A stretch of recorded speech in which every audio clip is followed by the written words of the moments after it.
قرآن کریم ایک واقعہ بیان کرتا ہے اصحاب کہف کا۔ ان کی قوم بت پرستی میں مبتلا تھی۔ وہ چند نوجوان تھے، انہوں نے کہا ہم تو اللہ کی توحید پہ قائم ہیں۔ وہ قوم کے ڈر سے گھر سے بھاگے،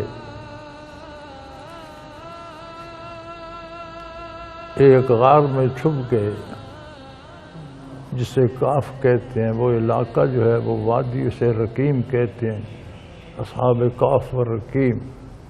آج بھی اس وادی کا نام رقیم ہے، اور وہاں مسجد وغیرہ بنی ہوئی ہے جہاں وہ غار ہے جس میں وہ چھپے۔ اب اس بات کی گواہی قرآن کریم دیتا ہے کہ اللہ فرماتے ہیں میں نے انہیں 309 برس وہاں سلائے رکھا۔ وہ زندہ رہے لیکن جاگے نہیں، غار میں جا کر لیٹے سو گئے۔ 300 سال سے زیادہ عرصہ غار میں سوئے رہے۔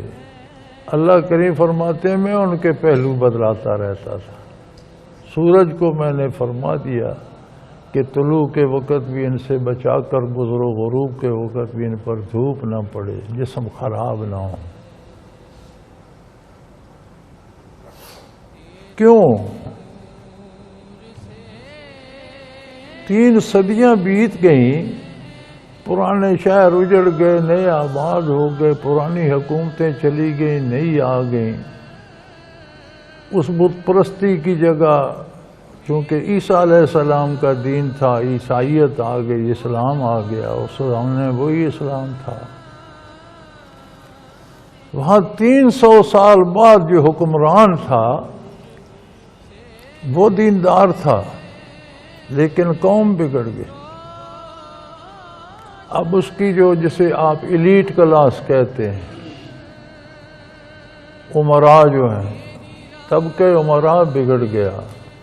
فوجی جرنیل بھی کہتے کہ یہ کیا قیامت کا تماشا ہے، آج تک جتنے مرے ہیں کوئی زندہ ہوا ہے؟ ہڈیاں بھی مٹی کھا گئی، گوشت چمڑا بھی گل گیا، پھر کیسے زندہ ہوں گے؟ تو وقوع قیامت کا انکار کا فتنہ کھڑا ہو گیا۔ وزراء امراء بھی کہتے بادشاہ اگرچہ دیندار تھا، مانتا تھا، لیکن بے بس تھا، اب وہ یا حکومت گنوائے یا خاموشی اختیار کرے۔ تو اللہ کریم نے اصحاب کہف کو بیدار کر دیا۔ 300 سال پہلے اہتمام فرما دیا، ضرورت 300 سال بعد آئی۔ وہ نے جاگ آ گئی، اٹھے، ایک دوسرے سے پوچھا یار ہم تو سو گئے تھے کتنی دیر؟ انہوں نے کہا یار کوئی جھٹ پہری ہوا ہے، آنکھ لگ گئی تھی تو بھوک لگ رہی ہے، پیسے لے جاؤ، کھانا لے آؤ، اور بچ کر لانا، اور دیکھنا کوئی پاک کھانا لانا، ویسے بازار کی چیز نہ اٹھا لانا، جہاں حلال اور پاک ہو وہاں سے خریدنا، اور یہ بھی دیکھنا قوم کو پتہ نہ چلے ورنہ پکڑے جائیں گے۔ وہ جب بازار گیا تو جو سکہ اس نے دکاندار کو دیا وہ تو 300 سال پہلے کا تھا۔ اس نے کہا بابا تم کہاں سے آ گئے، اور یہ سکہ کب کا؟ کس زمانے کا یہ سکہ کدھر سے لائے؟ تو بات پھیل گئی، عام ہو گئی، قوم جمع ہو گئی، بادشاہ تک بات گئی، جمع ہو کر غار پر آئے، دیکھا وہ بندے زندہ ہیں، ٹھیک ٹھاک ہیں، لیکن جب لوگ وہاں آئے جمع ہوئے تو اللہ نے سب کو موت دے دی۔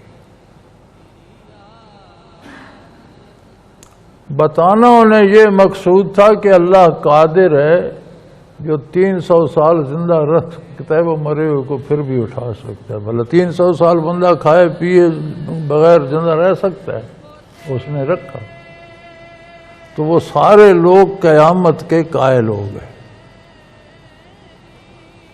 وہ چونکہ بادشاہ دیندار تھا، اس کی مدد کے لیے اللہ نے 300 سال پہلے انتظام فرما دیا۔